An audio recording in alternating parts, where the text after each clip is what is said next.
մի քանի անգամ հերքել եք ձեր կապը նախկինների հետ, բայց իշխող ուժից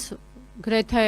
ամենօրյա պարբերականությամբ նշում են, ինչպես կարող է Նարեկ Կարապետյանը անկախ լինել, եթե նրա հայրը եղել է ՀՀԿ-ական, եթե նրա հայրը եղել է Սերժ Սարգսյանի աշխատակազմի ղեկավար եւ այլն։ Հիմա ձեր այդ կապը ինչպես եք բացատրում, որ դուք անկախ եք եւ կապ չունեք որևէ նախկին ուժի հետ։ Մեծ կապիտալ ունեցող ընտանիքը մեկից կախված է, թե չէ։ Մի քիչ անհամեստություն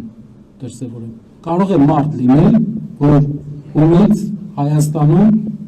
Սամվել Կարապետյանը կարող է կախված լինել։ Մարդիկ, ով այդ պնդումը մարդ Հայաստանում կարող է լինել, ով այդ պնդումը անում է, չի պատկերացնում իրերի դասավորվածությունը հողի վրա։ Երկրորդ բանը, ինչ վերաբերվում է նախկին կառավարությունների հետ աշխատանքին։ Քաղաքացիական պայմանագիր կուսակցության առաջի, երկրորդ, երրորդ։ Առաջի համարը ՀԱԿ անդամ էր, իմ հիշելով, երկրորդ համարը իմ հիշելով Հանրապետականի անդամ էր, երրորդ համարը իմ հիշելով Բարգավաճ Հայաստանի կողմնակից էր։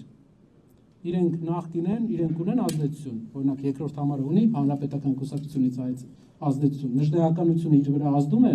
երբ ինքը Ադրբեջանից ծորեն է բերում, հարցրեք իրեն։ Կարող է հիմա էլ ֆիկտիվ